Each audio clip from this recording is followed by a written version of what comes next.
எல்லாருக்கும் வணக்கம். Welcome to win win சமையல். இன்றைக்கி நம்ம வீடியோவில் ஒரு ஸ்நாக் ரெசிபி தான் பார்க்க போகிறோம். கேரளா ஸ்டைல் கலத்தப்பம். வாங்க இது எப்படி செய்கிறதுன்னு பார்க்கலாம். கலத்தப்பம் பண்ணுறதுக்கு ஒரு டம்ளர் பச்சரிசி எடுத்துருக்கேன். இப்போ அதை ஒரு பாத்திரத்தில் மாற்றிக்கலாம். இப்போ இதுலேயே தண்ணி சேர்த்துக்கலாம். தண்ணி சேர்த்துட்டு ஒரு 2-3 டைம் நல்லா கழுவி எடுத்துகிட்டு வந்துக்கலாம். கழுவி எடுத்தாச்சு. இப்போ மறுபடியும் தண்ணி சேர்த்துக்கலாம். தண்ணி சேர்த்து ஒரு 3 மணி நேரம் நல்லா ஊற வச்சு நம்ம எடுத்து வச்சுக்கலாம்.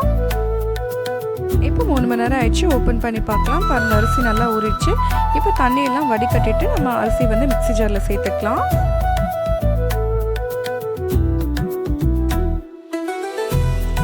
இப்போ எல்லா அரிசியும் சேர்த்ததுக்கப்புறம் இது கூட கொஞ்சமாக தண்ணி சேர்த்துட்டு ஒரு 4-5 ஏலக்காய் சேர்த்துக்கலாம். சேர்த்துட்டு இப்போ எல்லாத்தையுமே நல்லா அரைச்சி எடுத்து வந்துக்கலாம். பாருங்கள், அரைச்சி வச்சு இப்போ ஓப்பன் பண்ணி பார்க்கலாம். இப்போ இதை மறுபடியும் ஒரு பாத்திரத்தில் மாற்றிக்கலாம். இப்போ ஸ்டவ் ஆன் பண்ணிவிட்டு ஒரு பாத்திரம் வச்சுக்கலாம். அதில் 1 டம்ளர் வெல்லம் எடுத்துருக்கேன். அதை நம்ம சேர்த்துக்கலாம். இது கூட கொஞ்சமாக தண்ணி சேர்த்து நல்லா கலந்து விட்டுக்கலாம்.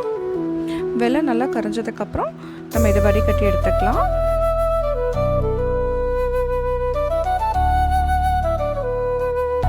மாவு ரெடி ஆயிடுச்சு. இப்போ இதை நம்ம ஃபில்டர் பண்ணி மாவில் சேர்த்துக்கலாம். சேர்த்துட்டு இது கூட கொஞ்சமாக உப்பு சேர்த்து நல்லா கலந்து விட்டுக்கலாம். அவ்வளோதான், மாவு ரெடி ஆயிடுச்சு. இருக்கட்டும். இப்போ மறுபடியும் ஸ்டவ் ஆன் பண்ணிவிட்டு குக்கர் வச்சுக்கலாம். அதில் கொஞ்சமாக தேங்காய் எண்ணெய் சேர்த்துருக்கேன். இது கூட தேங்காய் இந்த மாதிரி கட் பண்ணி எடுத்துருக்கேன். இப்போ இதை நல்லா வறுத்து எடுத்துக்கோங்க. பாருங்கள், இந்த அளவுக்கு நல்லா பொன்னிறமாக வறுத்துக்கணும்.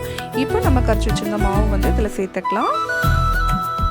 எல்லா மாவும் சேர்த்ததுக்கப்புறம் இந்த மாதிரி பெல்ட் எதுவும் போடாமல் இந்த மாதிரி மூடி வச்சுக்கலாம்.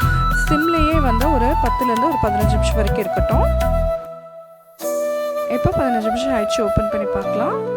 பாருங்கள், சூப்பராக கலத்தப்பம் ரெடி ஆயிடுச்சு. இதை நல்லா ஆற வச்சுட்டு அதுக்கப்புறம் ஒரு பிளேட்டில் மாற்றிக்கலாம்.